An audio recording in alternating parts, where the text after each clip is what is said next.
اچھا مجھے کیونکہ میں coming back to the point, وہ کہتے ہیں نا ہارٹ بریک زیادہ بڑی ریزن ہے, ان امپلائمنٹ ایک بہت بڑی ریزن ہے. کیونکہ میں اگر ان امپلائمنٹ کی بات کرتی ہوں, سو جیسے جاپان جیسے ایسے کنٹریز جو کہ اب وہ کہتے ہیں نا کہ وہ فرسٹ ورلڈ کنٹریز میں ان کا شمار ہوتا ہے, ہم تو پھر تھرڈ ورلڈ کنٹریز ہیں. اب جہاں میں پڑھ رہی تھی اس میں تھا کہ انڈیا سب سے پہلے نمبر پہ آتا ہے جہاں پہ جوان زیادہ خودکشی کر رہے ہیں, دین اس کے بعد جاپان ہے, دین اس کے بعد چائنا ہے, چائنا کے بعد اس کے بعد امریکہ ہے, اور اس کے بعد پھر آگے لیٹر نمبر سے پاکستان میں آ جاتا ہے. میں اگر ان کی اکانومی دیکھوں تو انڈیا کی تو بڑی ایمرجنگ اکانومی ہے بھائی. میں چائنا کی مطلب چائنا تو وہ تو سپر پاور بننے کے لیے تیار بیٹھا ہے, دین امریکہ. تو ان کنٹریز میں جب دیکھتی ہوں تو کیا ریزن ہے دیکھیں, اور یہاں پہ تو بچوں کو اسکول سے کاؤنسلرز بھی موجود ہیں, وہ جب چھوٹے سے بچے ہوتے ہیں تو ان سے پوچھتے ہیں کہ آپ کے گھر والے آپ پہ شاؤٹ تو نہیں کر رہے تھے, وہاں پہ تو اسکولوں سے سسٹم ہے. میں آپ سے جاننا چاہوں گی کہ یہاں پہ کیا بڑی ریزن ہے کہ لوگ خودکشی کر رہے ہیں, جو ہے جاپان میں لوگ اجتماعی خودکشی کیوں کرتے ہیں. لیکن چھوٹی سی بریک کے بعد کہیں مت جائیے گا.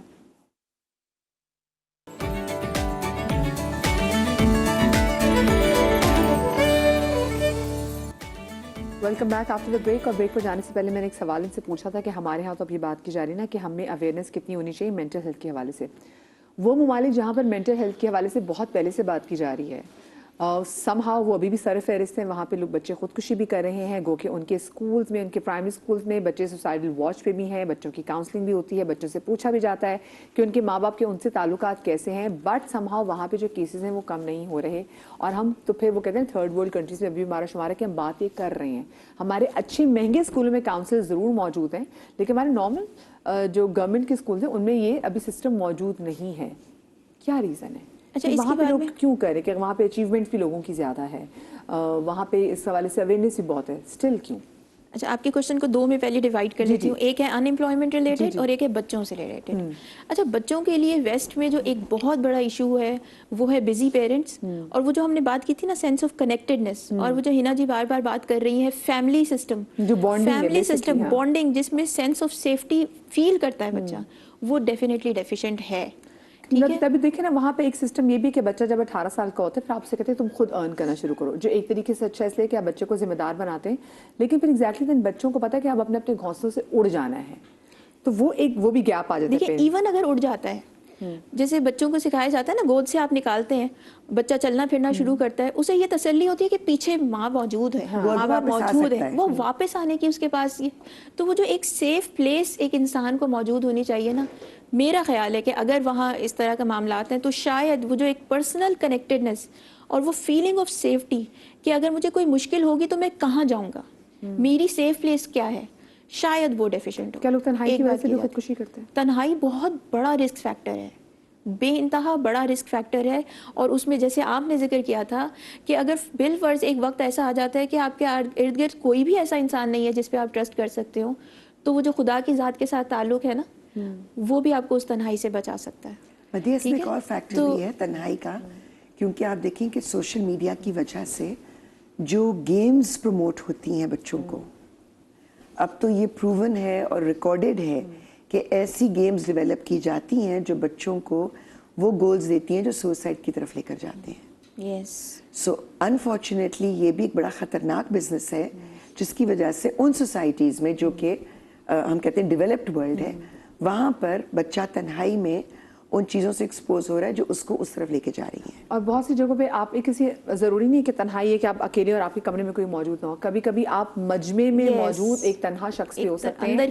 آپ کے اندر کی تنہائی جو ہے وہ آپ کا بالکل گھر جو ہے وہ بھرا ہوا ہے, آپ کے گھر میں بھائی ہیں, بھابھی ہیں, بچے ہیں, بہنیں ہیں, ماں باپ اللہ میں نے ان کو بھی زندگی دی ہوئی ہے, بٹ آپ تنہا ہیں اندر سے, کیونکہ ایسی بہت ساری چیزیں ہیں جو کہ آپ ان کے ساتھ شیئر نہیں کر پا رہے. تو یہ بھی بہت بڑا ریزن ہے جو کہ آپ کو دیکھنے کی ضرورت ہے. اچھا, دوسرا کمپوننٹ آپ نے ان امپلائمنٹ ریلیٹڈ بات کی تھی, اس میں ایک تو ہماری طرف نا ایک تھوڑی سی مسکنسیپشن ہے, ہمیں لگتا ہے کہ باہر سب اچھا ہے, ٹھیک ہے, جبکہ ہوم لیس پیپل وہاں بھی ہیں, ان امپلائڈ لوگ وہاں بھی ہیں. جب وہ ہمارے یہ زوران ممدانی صاحب بہت ہٹ ہوئے اور وہ سب, تو ان کی باتوں میں آپ نے دیکھا تھا کہ ہم کام کریں گے کہ لوگوں کو کھانا ملے, لوگوں کو ہوم لیسنس نہ ہو, سواری آسان ملے. تو یہاں سے بیٹھ کے کتنا عجیب لگتا ہے نا کہ اچھا وہاں بھی ہوم لیس, وہاں بھی بریڈ لینا مشکل ہے. تو ایک تو یہ فیکٹر ہے. دوسرا ان امپلائمنٹ کے ساتھ ساتھ کمپیریزن, کہ آپ جس سوسائٹی میں رہ رہے ہیں وہاں آپ کا کیا اسٹیٹس ہے. مطلب یہ کہ اگر اب میں ایک کسی چھوٹے علاقے میں رہتی ہوں, لیکن میرے گھر کے حالات نسبتاً اچھے ہیں تو میری سیلف اسٹیم ذرا اچھی رہے گی, ٹھیک ہے, چاہے باقی کی ساری دنیا کے مقابلے میں غریب ہی مانی جاتی ہوں, ٹھیک. لیکن اگر میں کسی بڑے علاقے میں رہتی ہوں اور وہاں میں میرے ان کے مقابلے میں میرا اسٹیٹس ذرا لو ہے تو وہاں میری سیلف اسٹیم لو ہو جائے گی, کیونکہ میں اپنے آپ کو ذرا کم تر, ذرا نیچے سمجھنا شروع کروں گی. تو ایک ڈیولپڈ ورلڈ میں آپ رہ رہے ہوں, وہاں آپ ہی کے دوست بہت زیادہ ترقی کر چکے ہوں اور وہاں آپ پیچھے رہ جائیں, تو یہ بہت ہی ان ایکسیپٹیبل. ہم ایک ایسے اب سسٹم میں چلے گئے ہیں کہ ہم اب بچوں میں دیکھ لیں, ماں باپ بھی مسلسل ایک کانسٹنٹ کمپیریزن بہن بھائی میں ہو رہا ہوتا ہے, پھر اسکول میں ہو رہا ہوتا ہے. ہمارے صرف کیس اسٹڈی موجود ہے, میں کاشان ان سے بات بھی کروں گی, لیکن اس سے پہلے میرے ساتھ فوزیہ کالر موجود ہیں, میں ان سے بھی بات کرنے کی کوشش کروں گی. السلام علیکم. وعلیکم السلام. جی فوزیہ ٹھیک ہے آپ؟ الحمدللہ, آپ ٹھیک ہیں؟ بالکل ٹھیک. کیا کہنا چاہیں گی فوزیہ جی؟ جی, یہ جو آج کا آپ کا ٹاپک ہے اس کے بارے میں بات کرنا چاہوں گی. ضرور یہ بچوں کے آج کل بہت زیادہ ایشوز آ رہے ہیں, ڈپریشن کے, ٹینشن کے, اور یہ ابھی ریسنٹلی ہمارے ملک میں بھی, پہلے ہم دوسرے ممالک میں تو ترقی یافتہ ممالک میں تو نہ کرتے تھے, لیکن اب ہمارے ملک میں بھی انفارچونیٹلی یہ ایک دم سے بہت زیادہ کیسز شروع ہو گئے ہیں. تو میرا مطلب کہنے کا یا آپ کو کال کرنے کا مقصد یہ ہے کہ کسی طرح یہ آواز پہنچی جائے ہمارے دینی اداروں تک بھی یا اسکولوں تک بھی, کہ ہمارے جب مولوی حضرات گھر آ کے بچوں کو قرآن پڑھاتے ہیں تو ایک تو سب سے پہلے ناظرہ پڑھایا جاتا ہے, ترجمہ نہیں پڑھایا جاتا. کبھی بھی کسی بھی دینی جو معلم ہیں یا اسکول ہیں ہمارے, وہ کوئی ایسا سیشن یا ایسی کلاس نہیں رکھتے ہیں یا بچوں پہ اس چیز پہ توجہ نہیں دیتے ہیں کہ ان کو مایوسی سے نکالا جائے. ڈپریشن کی سب سے بڑی وجہ ہی یہی ہوتی ہے کہ بچے یا لوگ اپنے آپ کو پرفیکٹ سمجھتے ہیں. وہ یہ سمجھتے ہیں کہ شاید ہمیں انکار کیوں کیا گیا, ہمیں یہ چیز کیوں نہیں ملی, ہم میں یہ کمی کیسے ہو سکتی ہے. تو جب وہ اس اسٹیج پر پہنچ جاتے ہیں, کیونکہ کوئی بھی انسان زندگی میں پرفیکٹ نہیں ہوتا, اس کو کہیں بھی کسی بھی جگہ پر ناکامی مل سکتی ہے. یہ شاید اب ہمارے بچوں میں یہ کانسیپٹ ہی ختم ہوتا جا رہا ہے کہ ان کو ناکامی کیسے مل سکتی ہے. وہ شاید خواب و خیالوں میں بہت رہنے لگے ہیں, اور اس چیز سے ان کو نکالنے کے لیے میرا خیال ہے ہمارے دینی اداروں کو یا ہمارے اسکولوں کو بہت کام کرنا چاہیے, جو کہ بالکل زیرو ہے. کچھ کام نہیں کیا جا رہا, بچوں کو بالکل رٹا لگایا جاتا ہے, کتابیں بھاری بھاری بستے پکڑا دیے جاتے ہیں. کوئی اس طرح کی ایک بھی کلاس نہیں ہوتی ہے جس میں بچوں کو یہ سکھایا جائے کہ آپ کو زندگی میں کبھی مایوسی بھی مل سکتی ہے, ناکامی بھی مل سکتی ہے. اور شکر گزاری کی جہاں آپ لوگ ذکر کر رہے ہیں, شکر گزاری انفارچونیٹلی اسی طرح ہی ہے کہ ہم لوگ 40-50 سال کی عمر کے بعد ہمیں یہ چیز سمجھ آتی ہے کہ ہمیں جو کچھ مل گیا ہمیں اس پہ شکر گزاری کرنی چاہیے. بچوں میں یہ چیز کون سمجھائے گا, کیسے ان کو سمجھایا جائے. اور فوزیہ جی جیسے آپ نے بات کی نا, یہ کسی ایک چیپٹر سے یا کسی سبجیکٹ سے لوگوں کو نہیں سکھایا جا سکتا. یہ تو روٹین کی چیز ہے جو کہ میرے خیال سے ٹیچرز کو بھی کرنی ہے اور پیرنٹس کو بھی کرنی ہے, کہ جن سے, کیونکہ ایک امید کا اگر ہم چیپٹر پڑھائیں گے نا تو بچے بھی اس کو کتابی بات ہی سمجھیں گے. اس کو جب تک ہم امپلیمنٹ نہیں کریں گے, اور جیسے آپ نے بات کی کہ اب یہ ہم زیادہ سن رہے ہیں تو یہ چیزیں رپورٹ اب ہونا شروع ہوئی ہیں. ایسا نہیں ہے کہ پہلے خودکشیاں نہیں ہو رہی تھیں, پہلے بھی ہو رہی تھیں, ان کو چھپایا جا رہا تھا, لیکن اب somehow کیونکہ سوشل میڈیا کا دور آ چکا ہوا ہے اور اس میں چیزیں ہمارے سامنے کھل کے آنے لگ گئی ہیں. بہت سارے جو ہم دیکھتے ہیں کہ ایک دم سے ڈیتھ ہو گئی, نہیں پتہ چلا. ٹھیک ہے, ایک بڑی وجہ آج کل کے اس ٹائم میں یہ بھی کہ لوگ اوور ڈوز ہو کے بھی بہت ہم جوان لوگوں میں ڈیتھ دیکھ رہے ہیں. But yes, this is also one of the reason جو ہم دیکھیں نا کہ خودکشی سامنے آ رہی ہے, کیونکہ اب چیزیں رپورٹ ہونے لگی ہیں. کاشان ہمارے ساتھ کیس اسٹڈی موجود ہے. السلام علیکم جی. وعلیکم السلام. جی, میری شادی کو تقریباً 2-2.5 سال ہو گئے. 2-2.5 سال میں 5 یا 6 مہینے کے بعد ہی میری وائف کو مجھے اندازہ ہو گیا تھا کہ وائف کا جو ہے نا کسی اور کو پسند کرتی ہے. اکثر کال پہ لگا رہنا, کسی سے مطلب کال پہ لگی رہتی, جیسے میں آؤں تو موبائل رکھ دینا, اور آئے دن مطلب بولتی ہیں کہ جیسے مجھے گھر جانا ہے, میں کہ چھوڑ دو, میں کہ چھوڑ دو. یہ کہ خیال کرنا ہر طریقے سے, ہر لحاظ سے اس کے ساتھ میں پیار محبت میں رہنا, ہر طریقے سے اس کا میں خیال کرتا تھا. تو آئے دن مطلب 2 دن بعد 3 دن بعد بولتی تھی کہ مجھے میں کہ چھوڑ دو, میں کہ چھوڑ دو. تو میں اس کو یہ بھی منع نہیں کرتا تھا, میں خیال رکھتا تھا اس کو, میں کہ بھی چھوڑتا تھا. تو اس کے پیرنٹس میرے روزانہ لے آ رہا ہوں, ہر 2 دن بعد چھوڑ کے آ گیا. تو 2 دن 3 دن رکتی تھی وہاں پر وہ. اب وہاں سے واپسی آیا, ظاہر ہے گھر کا ماحول بھی میرا ڈسٹرب ہو رہا ہے. میری مما ہے, چھوٹی والی سسٹر ہے, وہی پریشان ہوتی ہیں کہ یار یہ ایسا کیا ہے کہ شادی ہوئے بھی آپ کو اتنا ٹائم بھی نہیں ہوا ہے کہ وہ آئے دن میکے میں رہتی ہیں, تو اس کی کیا وجہ ہے. تو ان کے پیرنٹس سے میں نے بات کی, ان کے پیرنٹس نے بھی مجھے بولا کہ لازمی, ان کے پیرنٹس مجھے روزانہ ہمیشہ جب چھوڑنے آتا تھا, ان کے پیرنٹس مجھے پرسنلی طور پہ یہ بولتے تھے کہ اس کو نا آپ ظاہر ہے اب شادی ہو گئی ہے تو آپ اس کو اپنے طریقے سے اپنے گھر میں رکھیں, ظاہر ہے آپ کی ذمہ داری ہے, اس کو آپ اپنے گھر میں رکھیں. اب اس کو یہاں پہ روزانہ لاتے ہیں تو ان کے پیرنٹس کو ظاہر پتہ تھا کہ یہ کسی اور کو پسند کرتی. ان کے پیرنٹس نے زبردستی شادی کروائی تھی, پیرنٹس کو ان کی پتہ تھا, مجھے نہیں پتہ تھا یہ بات. پر ان کے پیرنٹس کو پتہ تھی یہ بات, تو اس لیے ان کے پیرنٹ نے یہ بات کری کہ آپ ان کو اپنے گھر پہ رکھیں, ظاہر ہے آپ کی ذمہ داری ہے, اب شادی آپ نے کری تو آپ اپنے گھر پہ رکھیں, اس کو کم لایا کریں یہاں پر. تو گھر میں بھی ظاہر اکثر ایسا ہوتا تھا کہ لڑائی جھگڑے, موڈ آف کر لیتی تھی کہ بس مجھے گھر جانا ہے, میں کہ چھوڑ دو, صرف یہی ضد لگی رہتی تھی, یا کال پہ لگا رہنا, موبائل میں پیکج کروانا, ہر چیز پیکج کا بولتی ہیں, یہاں تک کہ پیکج بھی میں کروا کے دیتا تھا. میں صبح آفس جا رہا ہوں, ظاہر ہے گھر میں بیلنس نہیں پیک کی تھی, میں as a fire safety officer ہوں. تو بس یہی کہ پریشان رہنا, کہ جیسے گھر میں پھر مما کو, چھوٹی بہن کو پریشان کرتی ہے کہ بھائی پیکج کروا دو, میرا نیٹ نہیں چل رہا ہو, تو نیٹ کوئی کبھی کبھار ایشو آ جاتا ہے, نیٹ نہیں چل رہا ہے, تو اس پہ گھر میں وہ ہو جاتی ہے کہ آپ نے نیٹ میں بس کسی طریقے سے کال پہ لگے رہنا. تو ہر طریقے سے پریشان کرتی تھی.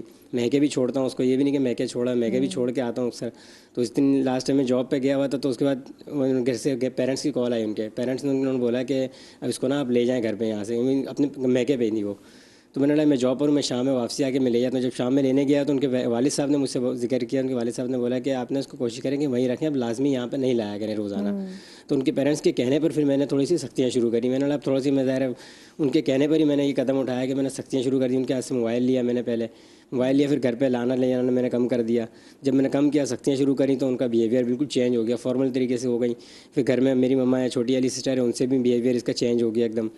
تو میری مما پریشان بولی ہیں, یار ایسا اس کا بیہیویئر چینج ہو رہا ہے, کیا وجہ ہے کہ بیٹھ کے بات کرتے ہیں, ظاہر ہے کہ گھر بسانے والی بات ہے. تو ان کے پیرنٹ نے بھی یہ بولا کہ آپ کو گھر بسا رہا ہے تو اس کو آپ اپنے گھر میں رکھیں. سختی کے تو پھر آپ پیرنٹس نے جب سختیاں وغیرہ میں نے شروع کری نا, تو میں جب جاب پہ چلے گیا, مما دوپہر میں گئی شاپنگ کرنے کے لیے, اور چھوٹی بہن اکیلی تھی.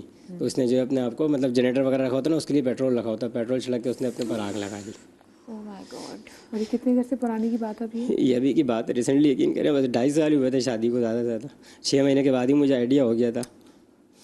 مجھے ایک آپ بتائیں, آپ کو اس وقت آئیڈیا نہیں تھا کہ کیا, اس وقت مجھے نہیں پتا, 6 منتھ کے بعد تقریباً مجھے پتہ چلا کہ یہ جو ہے کسی اور کو پسند کرتی ہیں. آپ کو ان پہ غصہ ہے, ان پہ دکھ ہے, یا آپ کو غم ہے کہ آپ غصہ بھی ہے. غصہ اس بات کا ہے کہ کسی اور کو پسند کرتی تھیں تو آپ اپنے پیرنٹس سے بات کرتی.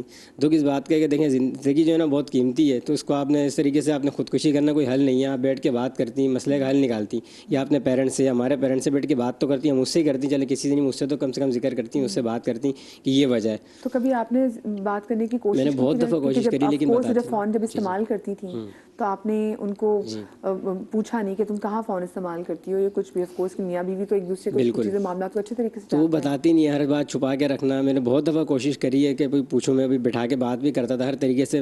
اکثر ایسا ہوتا تھا کہ رات میں آ رہا ہوں, موڈ آف ہے, ان کا بولتا ہوں چلو باہر چلیں, آئس کریم کھلانے لے چلوں, کچھ کھلانے لے چلیں, لے کے بھی جا رہا ہوں تو منع کر دیتی کہ نہیں میں نہیں جا رہی, میرا دل نہیں ہے جانے کا. تو مما بھی بولتی ہیں کہ بھائی تم لوگ لے جایا کرو شاپنگ کے لیے, بھی بولتا ہوں کہ بھائی چلو شاپنگ کے لیے, تو بولتی ہے میں کہ جاؤں گی, وہیں سے جاؤں گی مما کے ساتھ. اب دیکھیے مدیہ, یہاں پہ there is always two sides to a story, right? اگر ہم سوسائٹی کی نظر سے اس واقعے کو دیکھیں تو ہمیں نظر آئے گا کہ شاید سسرال والے ظلم کرتے تھے, سسرال والوں نے جان لی یا آگ لگا دی, ٹھیک ہے, یا انہوں نے خود بھی لگا دی, جو ایک سینیریو سوسائٹی دیکھے گا. لیکن بیک آف دا اسٹوری اصل کہانی کیا ہے کہ it was not just the سسرال, اٹ اسٹارٹیڈ فرام ہر میکا, کہ وہاں سے کہ اس کی مرضی کی شادی نہیں کرائی گئی, زبردستی شادی کرا دی گئی. اب اس میں ایک بندہ سفر کرتے ہوئے, اب نہ تو انٹائر خاندان ہے سفرنگ, 2 خاندان سفر کر رہے ہیں, ٹھیک ہے. اب اس میں اگر ہم روٹ کاز پہ جائیں تو اگر if we can reverse the life, جو ہم نہیں کر سکتے, بیک پہ نہیں جا سکتے, تو اگر اماں ابا مان کے شادی کرا دے تو شاید اتنے بڑے یہ بھی نہ ٹراما میں ہوتے, نہ ان کی فیملی ٹراما میں ہوتی. اب سوسائٹی اس بات کو کیسے ڈیل کرے گی اگر ہمیں یہ ساری کہانی نہیں پتا؟ آپ چیز کو انڈرسٹینڈ کریے کہ خود کو آگ لگانے والی موت سب سے تکلیف ہوتی ہے. I know someone back in Lahore کہ میاں سے کسی بات پہ جھگڑا ہوا اور اس بندی نے اپنے آپ کو آگ لگا لی. اور ایسے میں نے اپنے بچپن میں سنا تھا کہ رشتے سے ریجیکشن پہ ایک بندی نے اپنے آپ کو, بہت اچھی فیملی کی بندی تھی اپیرنٹلی, اینڈ شی سروائیوڈ, لیکن اس نے خود کو آگ لگا لی اسی بندے کے سامنے. میں آپ کو جیسے میں نے کہا کہ ہر مرنے والا مرنا نہیں چاہتا, وہ پین ختم کرتا ہے. the emotional pain is way much greater than the physical pain. یہ جو آپ جو خودکشی کے لیے جو آپ موت کا طریقہ کار بھی چنتے ہیں, اس میں جو سب سے زیادہ اذیت مجھے لگتی ہے وہ یہی موت ہے کہ اگر آپ خود کو آگ لگا لیں. یہ بہت اس کی بات ہوتی ہے کہ آپ کوئی زہریلی گولیاں کھا لیں, یا اگر آپ اس نہج پہ آ گئے ہیں تو آپ کے پاس جو اویلیبل ہوگا آپ وہ بھی استعمال کریں گے. لیکن جو لوگ نسیں کاٹتے ہیں, ٹھیک ہے, جو اپنی باڈی کو پین دیتے ہیں, اس کا ریزن کیا ہوتا ہے, ان کو پین کیوں نہیں فیل ہو رہا ہوتا, کیونکہ اندر کا پین اتنا شدید ہوتا ہے. اس کو صرف اپنے اندر کا پین ختم کرنا تھا, تو وہ فزیکل پین, کیونکہ میں پرسنل ایکسپیرینس سے بھی یہ بات بتا سکتی ہوں, when you are very